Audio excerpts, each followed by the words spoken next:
Well, welcome back, everyone. Before we start today, any questions folks would like to discuss to start us out? Okay, maybe a couple announcements would be a good idea for us to start. I think probably the first announcement to make is we're going to finish out section 10.2 today, and it's possible we don't get to every single topic in that section. And so if we don't get to, say, the problems like 57, 61, what I'll do after class is go back to this assignment and just flag those particular questions we didn't get to as extra credit. So you'll know what problems are going to be expected and what would be extra. Anything we don't actually get to in section 10.2 wouldn't be considered part of the final exam either. So your notes that you see from this week in 10.2 are going to be the scope of the 10.2 questions entirely. Any questions about that before we get started? Okay, I have a lot of announcements. So the next announcement is, like we mentioned on close week, what we're going to do is finish out section 10.3, which is really short, polar coordinates, much like 10.1 was very short. Then we'll do a section much like 10.2, but for polar coordinates, and will very likely be completed sometime early on Wednesday. Since there's not a ton to do there, then we'll be reviewing for the rest. So the things that you can look at to aid the review is there's always the class lectures that are available from the gentleman on the second row that's been recording lectures. I'm sure you've all noticed, hard to miss. So you can look on these YouTube videos right here.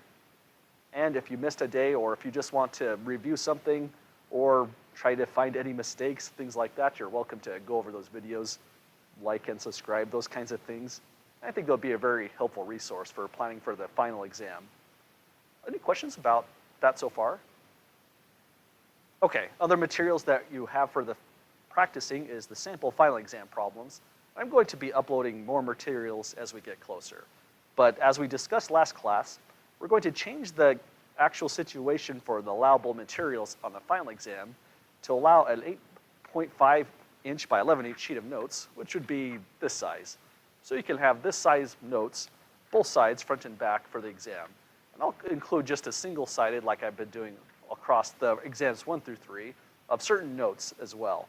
I plan to get that file up pretty quick so that over dead week, people can plan on what they'd like to have on their page of notes. Any questions about that? Okay, so spread the word if you see someone that didn't make it to class. If they come with a 3 by 5 inch note card, that'll be a really sad situation. So I'll try to alert everybody and maybe send out a mass email as well. Other things that we should mention is that if you're going to plan on what to actually put on your 8.5 by 11 inch note, one thing I would look at is in the textbook, I don't know why I'm going there, I would go to something on the very back of the textbook under reference pages. This is actually some really, really good stuff. We've got reference pages on, well, the algebra is not that interesting, but the reference page on trigonometry is really, really great. If you've seen trigonometry before and you just need a quick refresher of what the key formulas are, then that's a great place to go. I mean, you can't bring this entire sheet to class. It has to be some new sheet. That new sheet can be either handwritten or machine typed, but it can't be something torn out of the book. Does that make sense so far? Okay, so I'd probably go there if you're feeling rusty on polar coordinates or trigonometry. Other things you can go to in the textbook is the appendices. If you feel like you need more review on trigonometry, Appendix D for trigonometry is really very good. It's essentially a crash course for trigonometry, including only the stuff you would ever need on a calculus class. So it's very, very directed. It walks you through things like the radian definition. It will walk you through things along the lines of developing the sine function, cosine function, tangent function, and so on, as well as really important things like this table right here.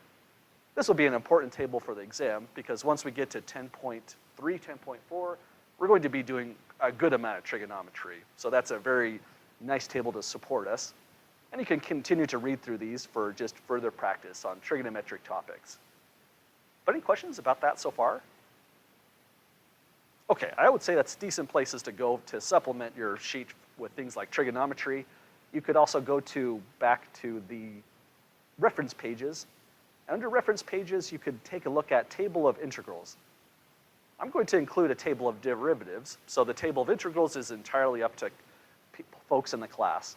So you can look through these and decide, well, if you feel rusty on things along the lines of antiderivatives, say, where's the good stuff? There's so many pages of this. Well, this is a really big table. So I would probably just go through that, possibly focus on 1 through 20 is probably the more relevant things. I wouldn't try to cram every single antiderivative formula onto the sheet of notes, because then it's going to become an issue of actually finding the notes while you're doing the exam. But other questions at all about that? Okay, so those are things I would do to prepare. And again, it really also hinges on the notes that I provide as well, which will be posted way down below here. So if you are ready to build that sheet of notes, I'll try to get that posted soon so it can be done over the weekend, potentially. And oh, one last thing I forgot. Sorry, there's a lot of announcements today. I changed the very top of the Moodle webpage so that if you scroll down to about here, there's a set of trigonometry notes. So if you just want even more materials on trigonometry, this is broken down to most of say 2/3 of a trigonometry course in and of itself. So things like, say, this final document would tell you any identity you might possibly want on this exam. There'd be no way I'd probably throw an identity on you that's not on this table. But let's start our work for today then. We're in section 10.2, and we just completed section 10.1. And we developed a first derivative, and now with the first derivative we can do many different things along the lines of calculating tangent lines and other great stuff. Where I want to eventually get to the second derivative where we can discuss concavity, then areas under curves and things along those lines. So I think we're ready to start. Any questions at all first before we get started, folks? Okay, so this is the first formula on the far right that we developed last class. I think probably a good way to start us out is let's just use that formula for our first problem. Then we'll go to a higher derivative formula for the next. So this first problem tells us that a curve C has parametric equations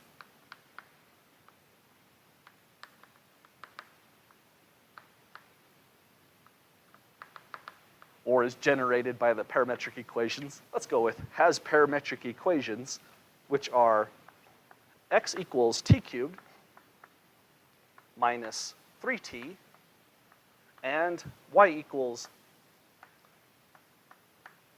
t squared minus 3. So we have two equations. If we build a table of points, we can plot that curve, but it could be a difficult curve to plot. And also, seeing the curve is really, really helpful, I feel like. So on an actual exam situation, this would be right under there as well. So you'll see what the curve looks like, and you can use your intuition on the geometry of the curve to also resolve what you're supposed to be doing with the calculus and see if it matches up. So we'll have a curve generated as well in the exam. The question says, using calculus, find the points on this curve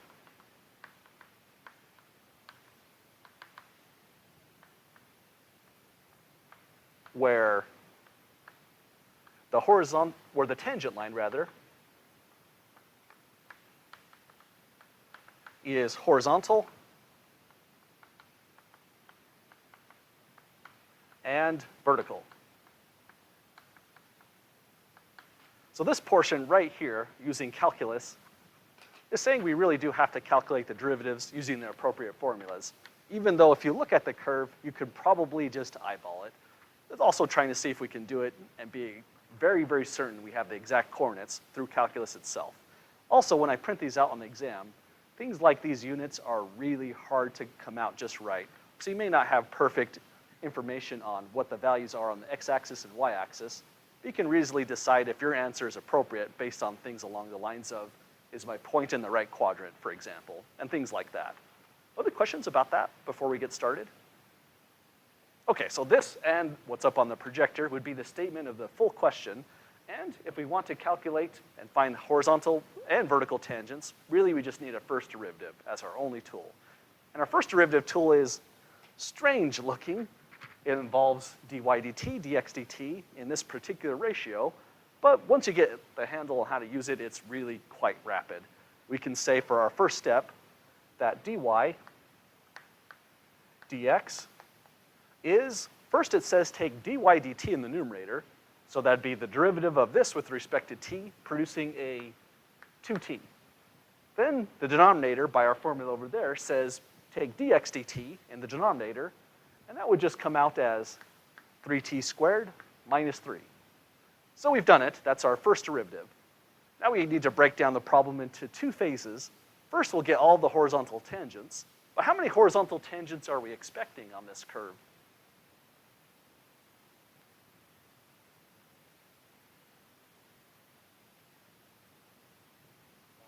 Just the one, right. So if I take the cursor and drop it down there, that should be the coordinates of the horizontal tangent. So trouble is, though, it looks like -3. That's actually kind of hard to see without that light hit. It looks like a -3, but that could be a lie. We'll be able to verify by calculus that it's not something weird like -2.99998. It's exactly -3, comma 0. So the way to do that is we'll take our derivative here, and to get a horizontal tangent, or to obtain a horizontal tangent line,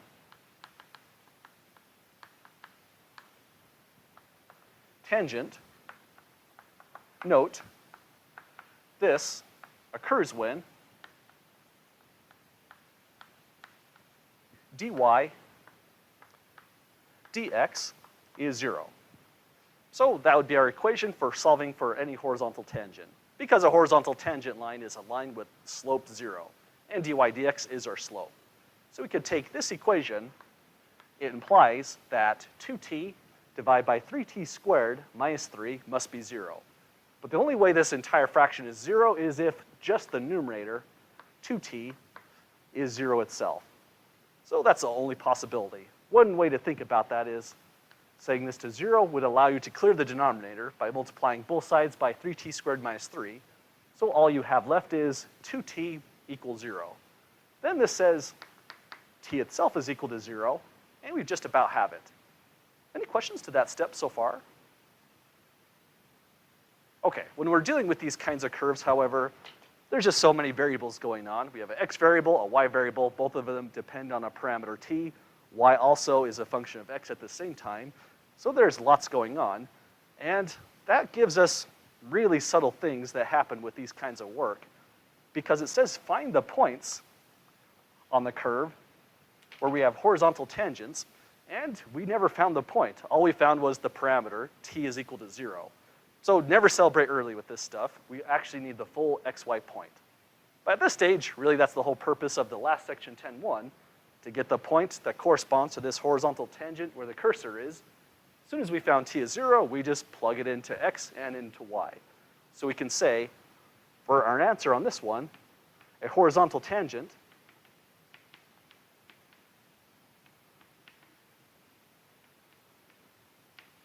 line goes through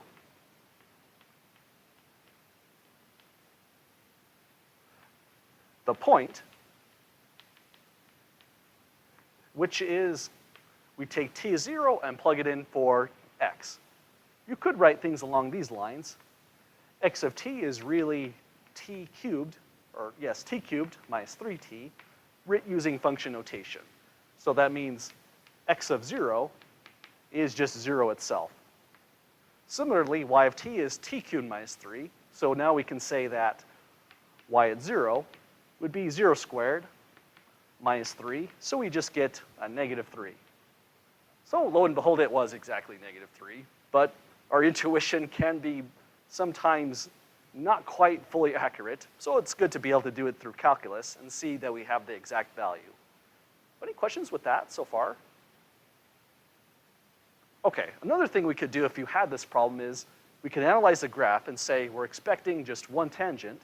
That means this actually checks out. If we have one horizontal tangent, our equation should be of degree 1, because then we get just one solution corresponding to the one tangent.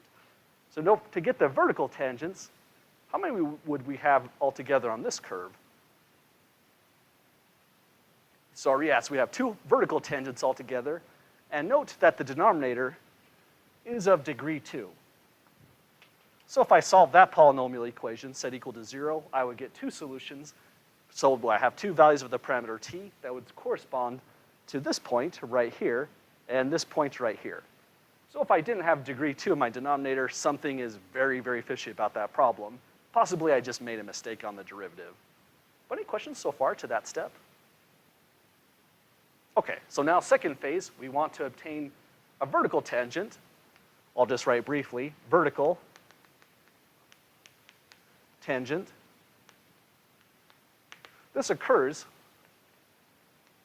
when dy dx is undefined.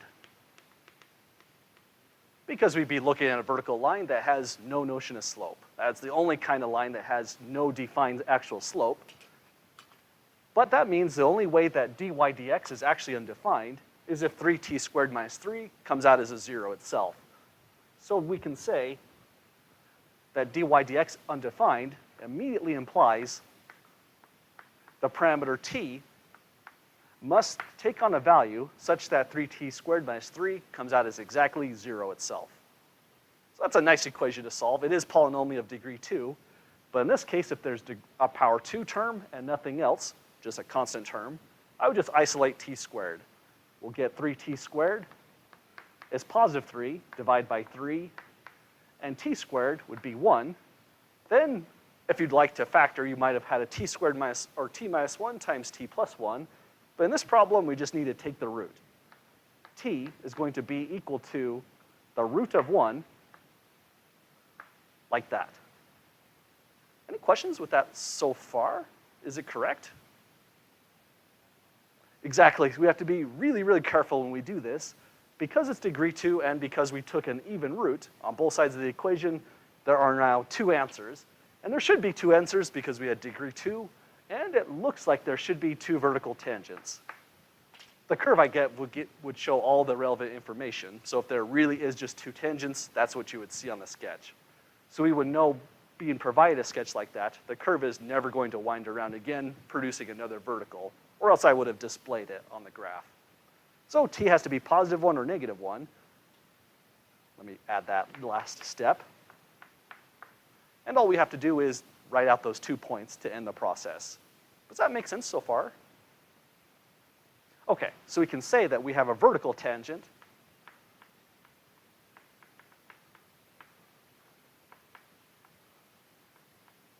occurs, a vertical tangent, that's probably a weird way to write it. Oh well, let's go with this, it's not a grammar class. A vertical tangent occurs when, or rather at,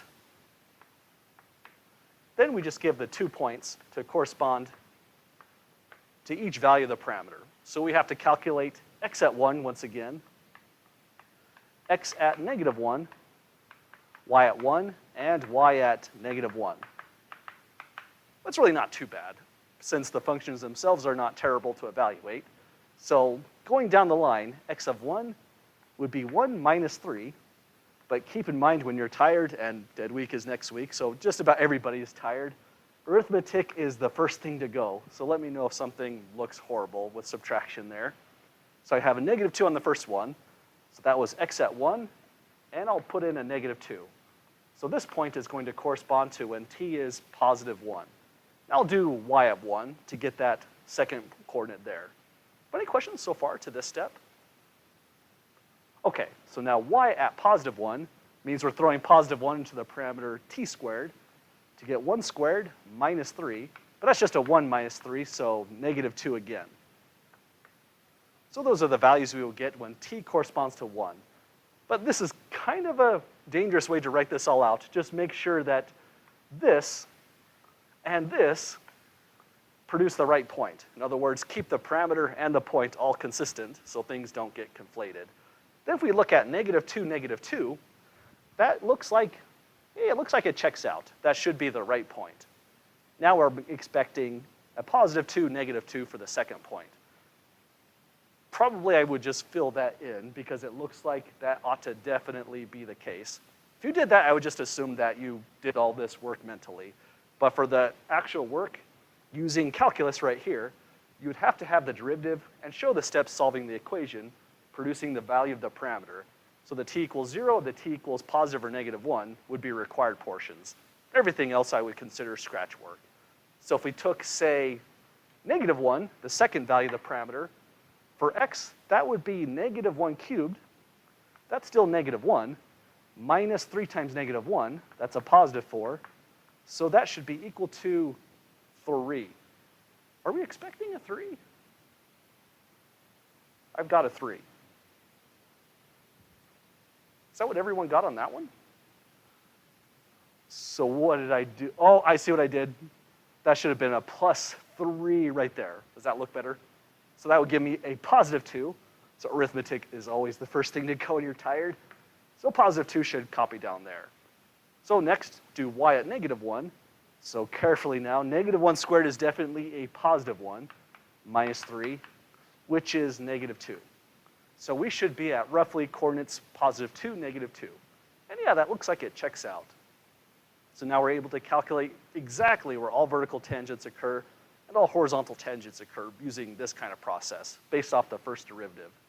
Any questions about that process?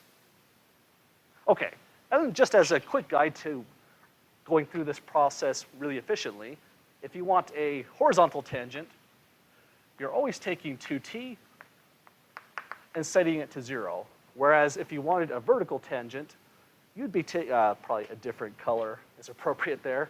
If you want a vertical tangent, you would be taking this entire thing, 3t squared minus 3, set it to 0 and solve that one. So once you have the derivative, we pretty much have everything immediately in one shot. Any questions so far about that?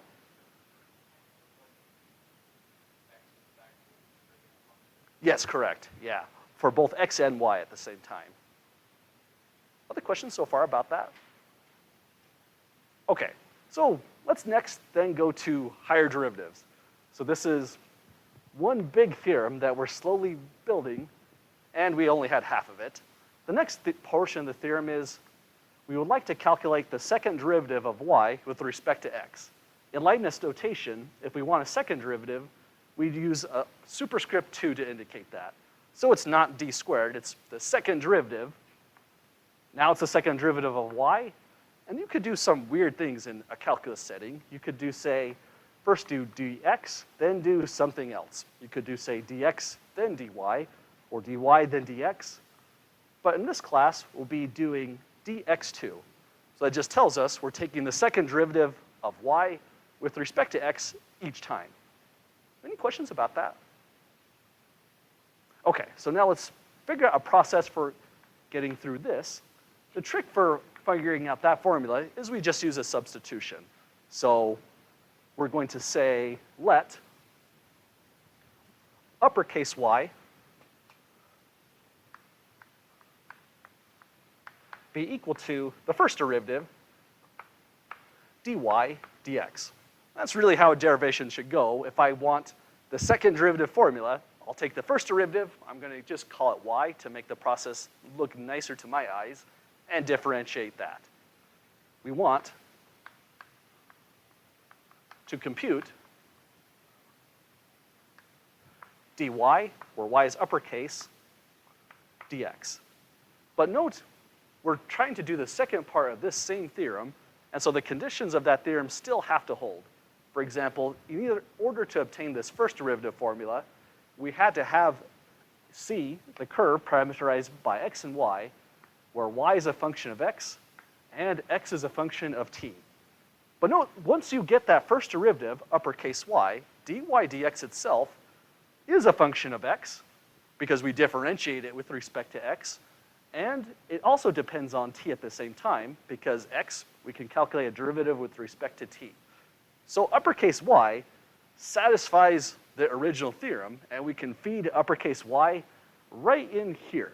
So that's what we'll do very next. Does that make sense so far? Okay, so dy dx is going to turn into, by the last theorem, dy dx, or excuse me, dt divided by dx dt. Still not the formula, but it's a great start. We applied the first derivative to y, which is the first derivative of the original function. So we're really looking at the second derivative of the original function at this stage. And notice something that's really weird about the second derivative formula there is stuff changing in the numerator as the derivative order gets higher and higher, but this is always the same. It doesn't matter what order derivative you're calculating. In this context, the denominator is always dx dt. We have to say it's non-zero in order for that formula to hold. Then the next step is dy dt is effectively d dt. That's this portion right here. And we can undo the substitution. Uppercase y itself, let's do that in orange, is once again dy dx, and the denominator is still dx dt. So we've done it. That's our required formula. It looks strange for sure, but it's just a consequence of how the first derivative works. We solved for one derivative out of 3 in Leibniz notation, and if we continue to apply that process to the same function, that derivative itself, this is what we start to output, ddt of dy dx times dx dt. It looks very strange, but once you actually see how to calculate it in practice, it's really not too bad. So that's what we'll do very next. Compute a second derivative, but first we'll finish off that theorem. Any questions first? Okay, so dy dx, keep in mind that's also d2y dx2 at the same time, because y was already a first derivative, and we took a derivative of the first derivative. Then throughout this entire process, that's the formula we'd like. So d2y is d dt, then it goes dy dx, divide by dx dt. And that would be our second derivative formula. This, in fact, is a process that can be repeated forever. If this second derivative meets the hypotheses of the original theorem, then you can keep doing this little game of let uppercase y be this, calculate the derivative in this way, and these are the formulas you would start to get. The book doesn't state this as a formula, which means they never use it, which is kind of sad. But just for the sake of completeness, if this is a burning question for you, how would we do a third derivative or higher, this would be the process. If you want to say take the nth derivative of y with respect to the variable x n times, so you can say y prime with n primes on it if you prefer, then this would be d dt of d n minus 1 y dt n minus 1. That really looks kind of terrible, but it's just a consequence of going from second derivative to first derivative. If that was a third derivative, in orange I would have d2y dx2 and so on. So what goes here and what's here is always one less. The denominator, surprisingly and quite nicely, is always the same no matter what, dx dt. So that's our overall formula for any order derivative. Any questions about it? Okay, so let's see what exciting new problems we can solve using this process.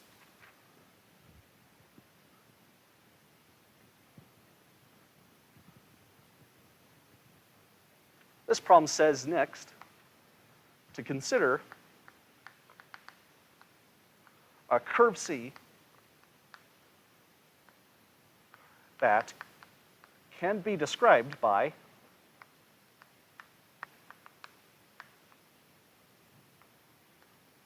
parametric equations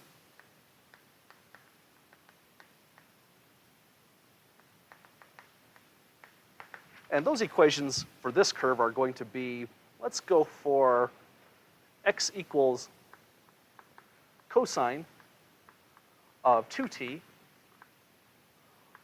y is going to be equal to just cosine of t itself, and this time we have an actual domain on the parameter t. This is where 0 is less than, I believe we're going to keep it less than or equals, nope, just strictly less than t, and it's less than pi. Okay, so that's our domain on the parameter t itself, and we still don't have any instructions on this, but the instructions are going to tell us determine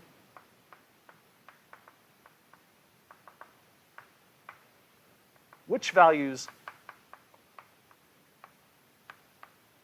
of t correspond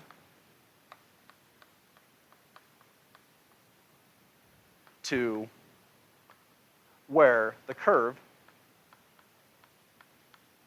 is concave up.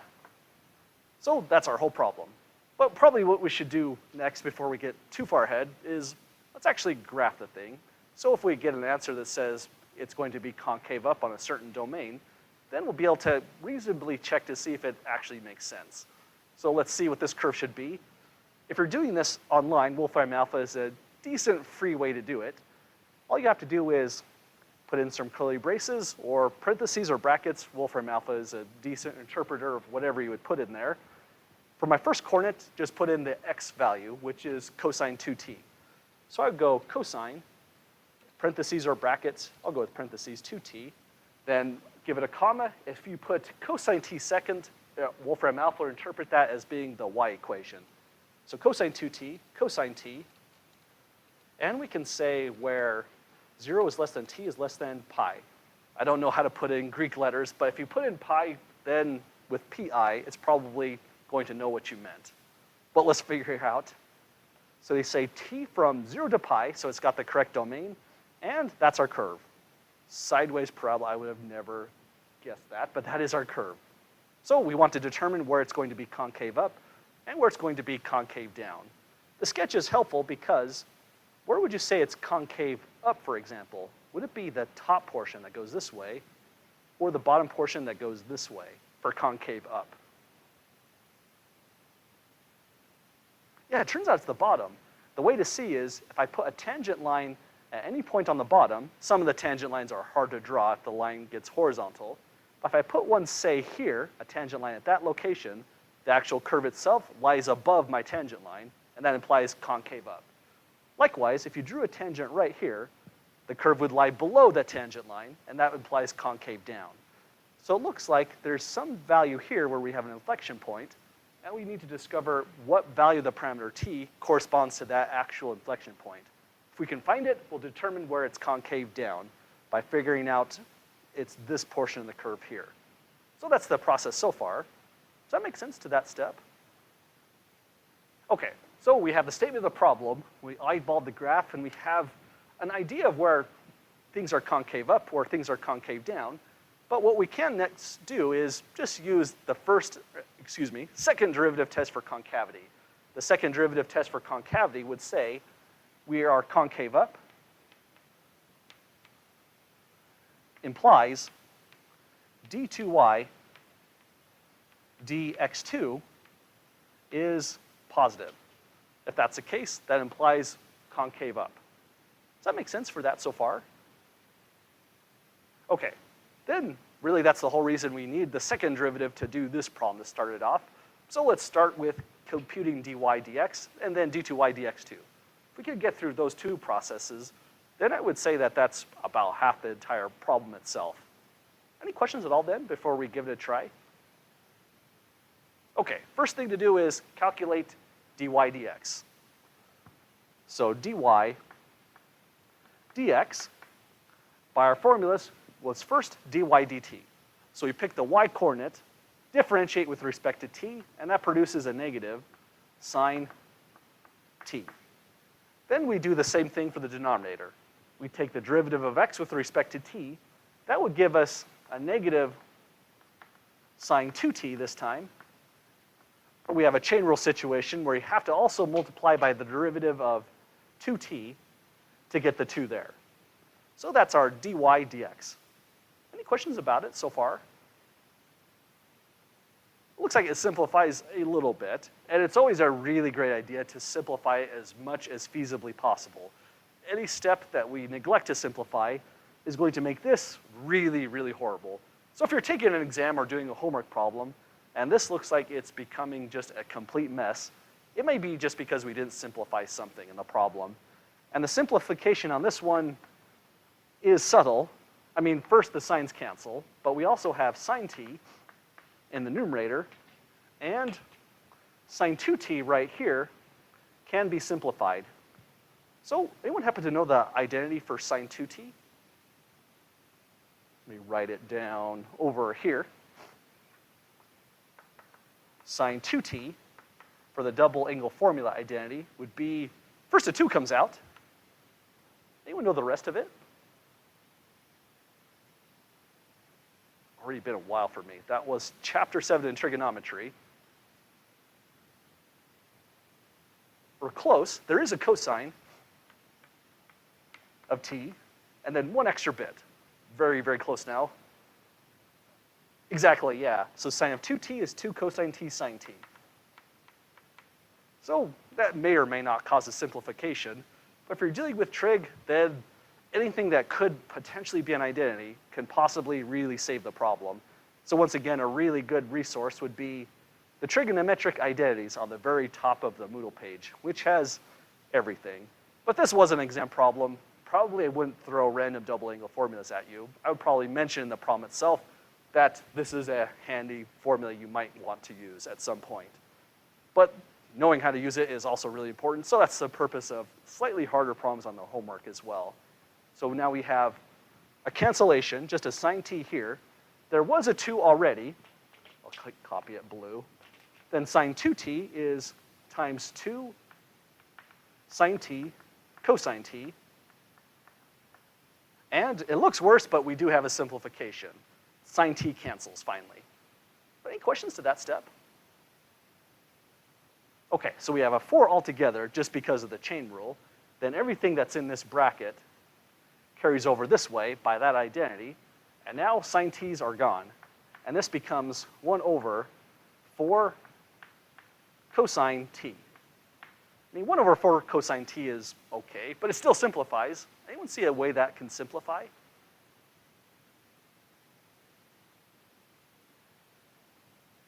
A related question might be, say, if we wrote this, I should erase t is -1 down there.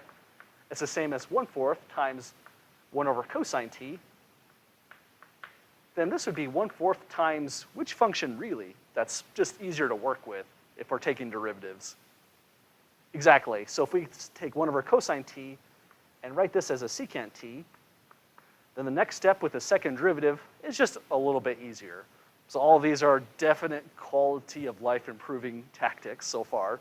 It's much easier to use d2y dx2 as a formula on this than it is on even, say, this right here. And this right here is still kind of bad. That's kind of strange. Okay, so that's the first step, compute dy dx. Any questions with step 1 on this problem? Okay, so let's go off to step 2. I'll call it step 1. Step 2 is definitely calculate d2y dx2, or the second derivative.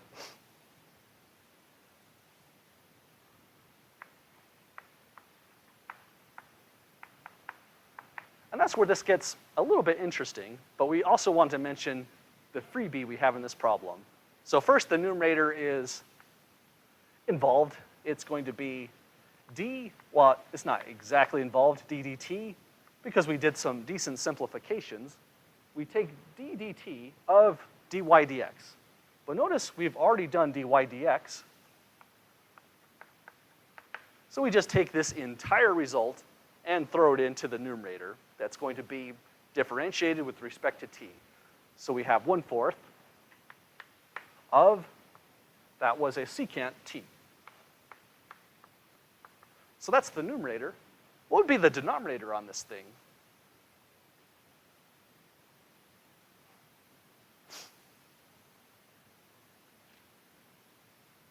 In some sense, it's almost a freebie. In another sense, it's horribly a tricky problem because the formula tells us the denominator should be dx dt, which we've already calculated once when we did the first derivative. But notice when we use this dx dt, you cannot take anything but the entire quantity. So even though we've simplified down the line, we cannot use like a 4, for example. Definitely not a 4 cosine t. It has to actually be dx dt, which is -2 sine 2t.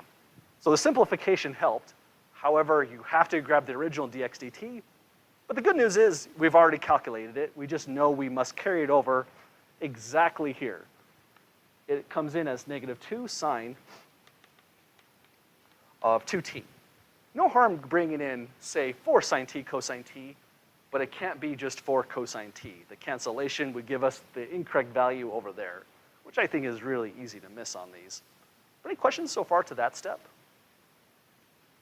Okay, so we have our second derivative set up. We just have to evaluate it.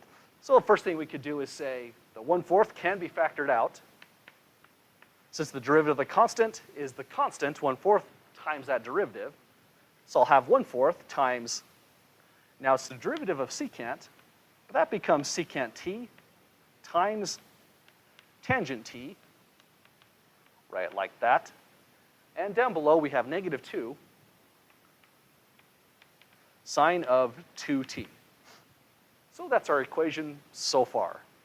Any questions at all to that step?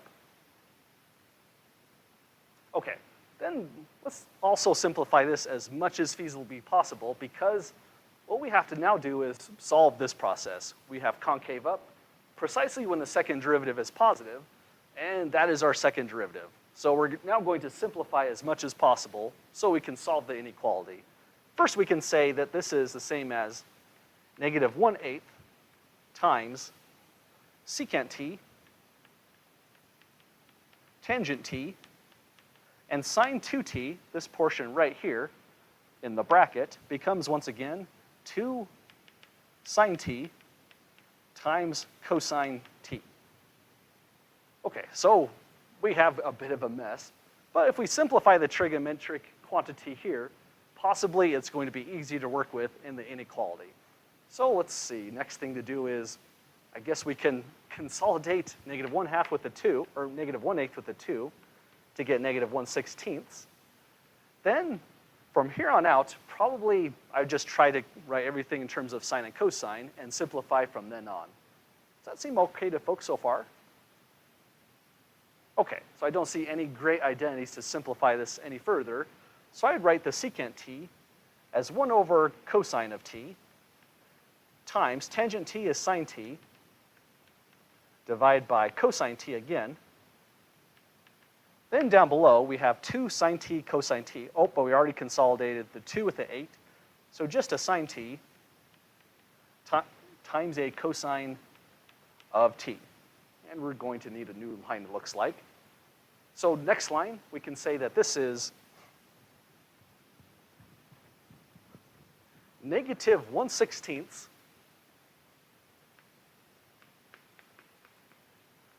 times the fraction that reads in the numerator, for the numerator, sine t. And the denominator will have cosine squared t when we multiply the two like bases. And down below, it's still sine t, cosine of t. Geez, this is a problem that never wants to give up. I don't know if it's my favorite problem any longer, but at least we're reviewing trigonometry, which will be helpful in the next sections and on the next final exam. Any questions at all to this step, however? Okay, so this part is going south pretty quick with all the trigonometry, but keep in mind getting the second derivative and the first derivative, I would say that that's about 2/3 of the entire problem. So that's the main feature. And working with this further, we have -1/16 times sine t divided by cosine squared t. We're dividing into this fraction, this quantity, which we can multiply by the reciprocal. It's now, say, 1/sine t times cosine t. And finally, we get some cancellations, not a whole lot. So we can cancel with this sine t and this sine t. It leaves us -1/16 of 1 cosine to the power of 3 t. I think that's about as great as it could possibly get. I mean, we could call that secant cubed t potentially. But if we're going to solve an inequality, we might settle for something just like that. Any questions so far to this step? Okay, so now we are ready for the final portion that's going to give us concave up. Concave up occurs precisely when the second derivative, which if you follow all the inequalities and the arrow and more inequalities, it just needs to be positive. So that's our inequality to solve. Next thing I'd probably do to solve this as an inequality is maybe we can say multiply both sides by -16. So that would imply, let's call this secant cubed t is now less than 0. So that's what we would need to have in order for this to work out. Any questions so far with that? We want to solve secant cubed is negative. Keep in mind we also have a domain where t has to range and be larger than 0 but less than pi at the same time. That's a bit concerning to me. We want less than 0 but bigger than pi, and we're dealing with a secant, which is really a bona fide cosine reciprocal, and the graph for cosine looks about like this. From 0 to pi, at pi over 2, cosine crosses. I'm graphing cosine just because it's easier to see what happens with secant if we deal with cosine first. Cosine is going to start at positive 1. Since cosine at 0 is 1, it decreases, cosine at pi over 2 is 0, and finally cosine at pi is negative 1. So it would look about like that. We need to solve when secant cubed of t, which is 1 over cosine cubed of t, is negative. Anyone see what the solution should then be already?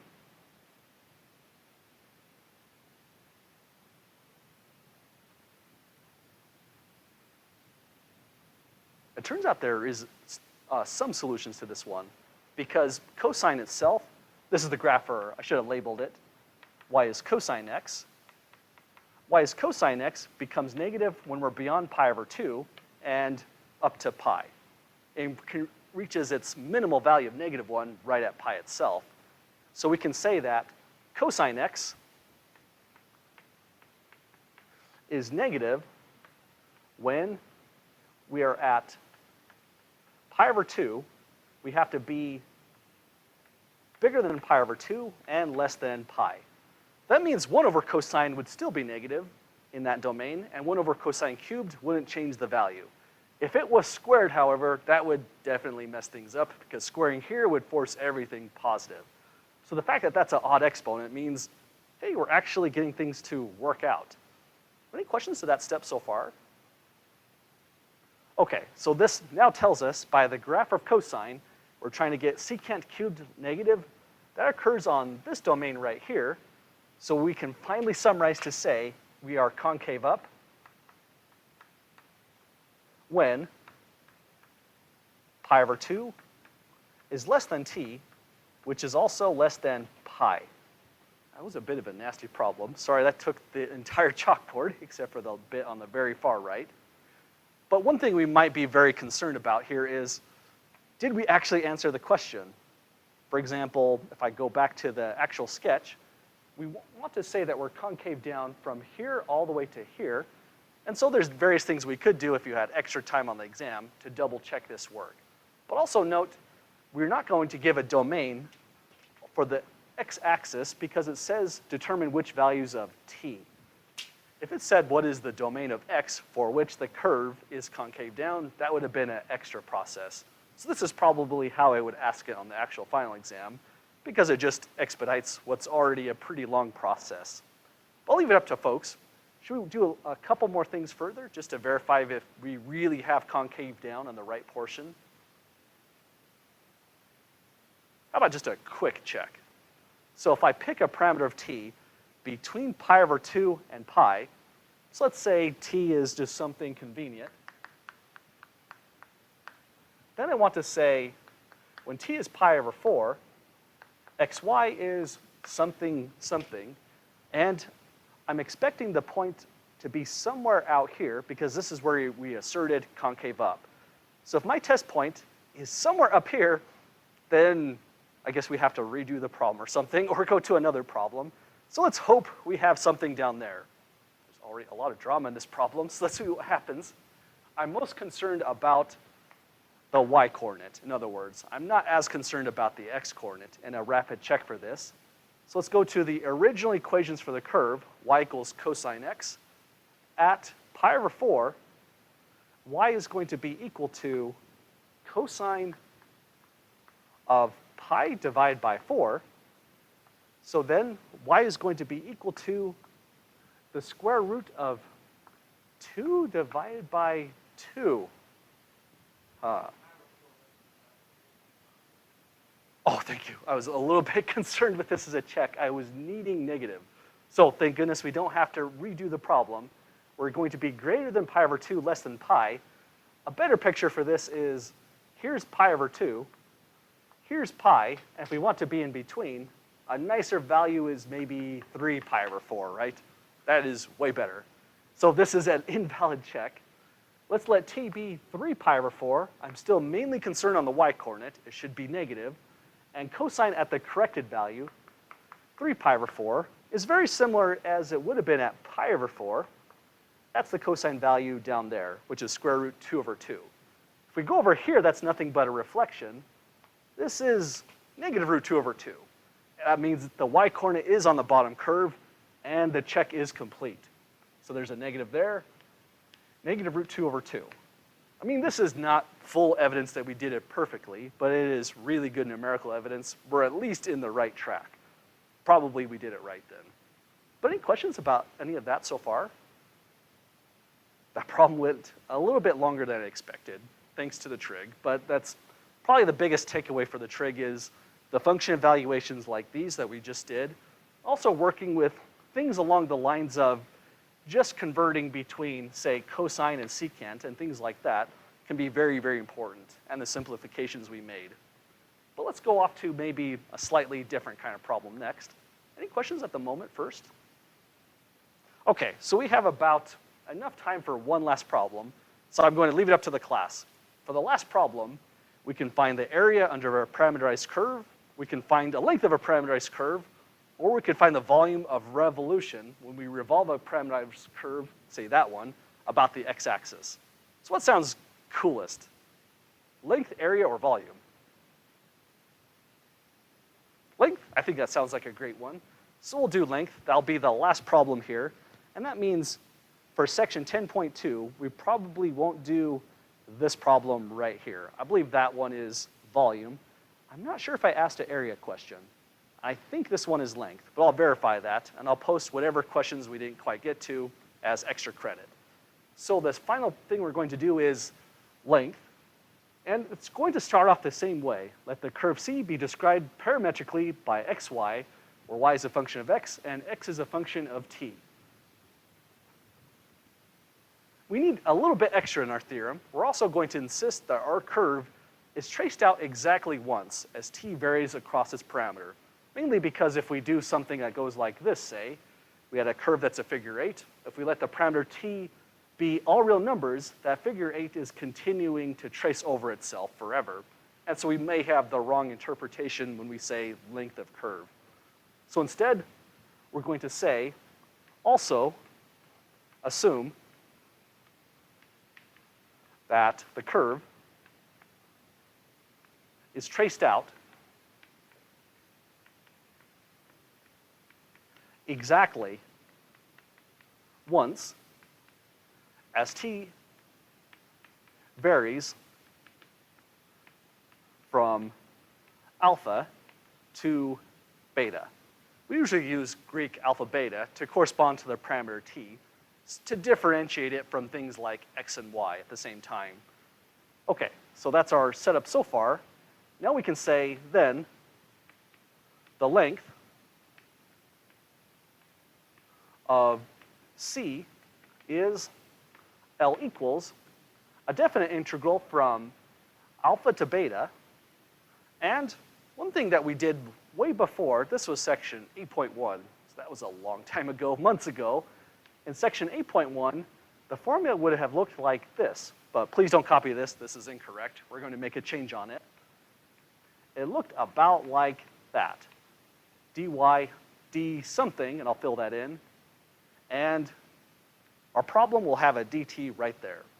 And the problem itself, it would have been a dx in section 8.1. In the current section, the changes, we get now a dx dt squared plus a dy dt squared dt. So it's nearly the same formula. And also, if you look at the equation for Pythagorean's theorem, the length of a hypotenuse is practically this. say if we draw a right triangle with x, y, then this length here to here is going to be the square root of x squared plus y squared. So the derivation that gets us to here, in fact, does use the Pythagorean theorem because we look at line segments, much like that. And that's why our equation down here has that very familiar looking form. So this would be, if the line is perfectly straight, that's a great equation to find the length of the curve going from here to here. If there's any curvature whatsoever, then we transition to the definite integral. It takes a lot of work to prove that. We have time to just use it once. Sorry, folks. But any questions about it before we give it a try? Okay, so let's find a good curve to get the length on. Hopefully nothing too crazy long like the last problem. Let's say for this particular problem, we want to find, or let's say first that the position of a moving particle at time t is given by x equals, let's let this be 2t squared, y equals 3t squared, where on this particular problem, 0 seconds is less than t, which is less than 1 second. Let's make these be, say, less than or equals to, I wanted originally. So there's some particle that's moving around in two-dimensional space. The x and y coordinate for the location of that particle is exactly these two equations here. And we're only going to track the movement of that particle from a starting time of 0 seconds to an interval of just 1 second itself. So that would be the entire problem. But if this was an actual exam problem, once again, I would provide the sketch of this curve. So let's sketch it out rapidly so we can see what we're dealing with. So I'm not sure what this particle is. I guess it could be a person, and Google is tracking them through GPS. Or it could just be some kind of elementary particle, Higgs boson or something. So 2t squared, 3t cubed? No, squared on both. Is it squared on both? Let me make sure we do the right problem. No, it was 3t cubed. Sorry about that, folks. Power 3 here. That may not make a huge difference, but if you do anything like, say, find out where things are concave up, you don't want to change these too much. So cubed there. And t is going to vary from 0 to just a 1. So the sketch of this curve would be that. That's an interesting curve because note, if you find the distance from here to here, it turns out that's exactly square root 13. But the distance from along the curve must be just a little bit longer. So we really do need to use that theorem if we want the exact distance. But it's kind of neat that you can estimate that distance if you like in the homework and see just how close you actually are by considering the straight line segment between the 2 points. But that's what the curve did at time 0. I'm not sure if we're here or here because remember these curves have a directionality to them. But if all I want to do is find the length of the curve, that's okay. We're going to assume the curve is traced out exactly once because it would be unfair and horrible to make you check that on an actual final exam. So we have a problem in the homework and as well as the exam that automatically would meet the hypothesis there. But keep in mind, the curve being traced out exactly once is something you should be mindful of if you use this in a different context. Okay, really all we have to do now is to say the position of the moving particle is given by this, and the question says, find the distance this particle travels.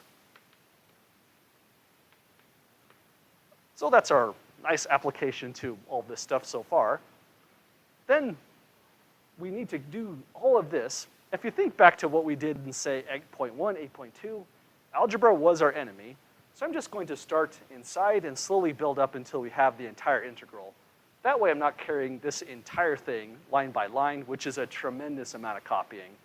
So let's start off with, say, dx dt squared plus dy dt squared. I think for the sake of organization through the process of this problem, that'd be a decent starting point. So we'll do that, we'll take its root, and we'll integrate the result. First, this is our x right here, so this becomes dx dt squared is 4t squared plus dy dt squared would be 9t squared. So it's all set up. If we square everything, we'll get, for the first term, 16t squared plus, for the second term, 81 t to the power of 4. So that's the very first step. And note, we still need a square root.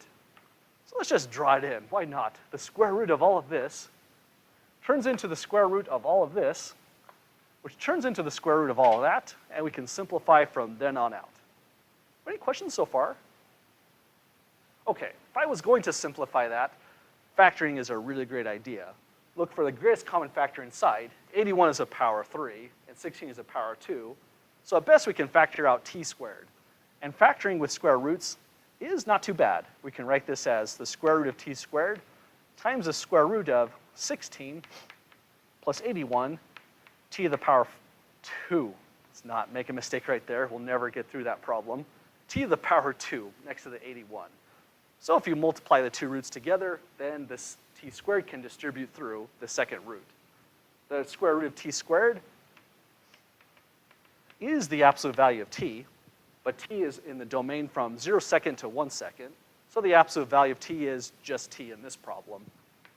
But you should also keep in mind, if you cannot drop the absolute value of t because someone did something horrible, like say, -3 seconds, that seems weird to even say, up to +1 seconds, you would have to do two definite integrals. One where this comes out as positive, and one where you get the negative value on t. But thank goodness, it's going to be 0, just because if you can do it at 0, then that's the main concept we're going to do the exam over. We take the root of t squared, which is just t, and now we have the root of 16 plus 81 t squared. Does that look all right to that step? Okay, then we need to take the antiderivative of the whole thing, but I think we definitely need a new column. So let's go to this portion over here and work out the antiderivative next. Let's see, 802, I think we can do it, probably. So the length of this curve, or the distance traveled, however you like to express it, is now the definite integral from alpha to beta, but keep in mind the alpha and the beta are meant to be values of the parameter itself. So if you see Greek in a formula, you're probably referring to a domain on t or theta, possibly. So we'll go from 0 to 1 on this problem. We take this entire result here and plug it in. T root 16 plus 81 t squared dt. And I would say getting to this portion of the entire problem, that would probably be half the credit to me, because half of the objective is actually working the formula to set up the integral, and maybe that's more like 2/3 of the credit. Solving the integral is not too bad. It's really a u substitution. So I would say getting here is the major concept for this kind of question. To get the last third of the points, we'll set u to 16 plus 81 t squared. This is an interesting problem because a trigonometric substitution will work, and it's a really big mess. But a u substitution is extremely fast. We take the differential of this, which is du equals 162t. Don't really like that. So on the exam, because it's close calculator, this would have been corrected. Probably the whole problem would be changed to make this nicer. And there's also a dt there. So we have 160 seconds du is t dt. Now we're ready to find out the total distance through that substitution. The definite integral will change from, when we plug in 0 here, we would just get a 16 altogether. If we plug a 1 here, we would get 81 plus 16, so that would come out to 97. And now these are values for the parameter theta, and we won't have to undo our substitution. But that's always optional, so you have to decide what you're most comfortable with. Then the next thing is I have 162 of the square root, which is something to a power of half, of u. And we have then a t dt becomes the du in the problem. So that's our integral we must solve. Does that look okay to that step so far? Okay, I think we're going to make it in 2 minutes. This can be solved by saying we have 160 seconds of antiderivative of u to the power of half is u to the power of 3 halves. Always add 1 first. Then after you add 1, divide by the new exponent so that there's a 2/3. And the most effective way to evaluate this rapidly is through association. You don't necessarily want to carry a huge constant both times throughout an evaluation when it only needs to really appear once. We're evaluating from 16 to 97. Then if you're doing this as an exam question, first you should reduce things by I would try not to throw something like that at you. That's kind of horrible. If you have something that turns into kind of a big mess, then as long as you evaluate this portion here, if you didn't simplify anything at all because there's lots of constants going on, that would be okay because all of this is really just arithmetic at this point. We can say the total answer is 1 over 243 times u is going to take the value of 97, be raised to the power of 3 halves, minus 16 to the power of 3 halves. And we only have to write that down once. And finally, I would probably stop here. I mean, this could be simplified, but none of this is calculus. The calculus really ends here to here. And just for emphasis, if you left it 162nd times 2/3 and all this stuff, I would say that's okay as well. Any questions so far with that problem? Okay, so for the scope of 10.2 on the final exam, it's going to be first derivative, second derivative, things like tangent lines, horizontal, vertical tangents, concavity, either up or down, and distance, like we just did, or if you prefer to call it length, like that. There's a few more in the homework, but I'm going to flag which ones are now effectively extra credit. If you've already done them, then well done. You have extra credit at this point.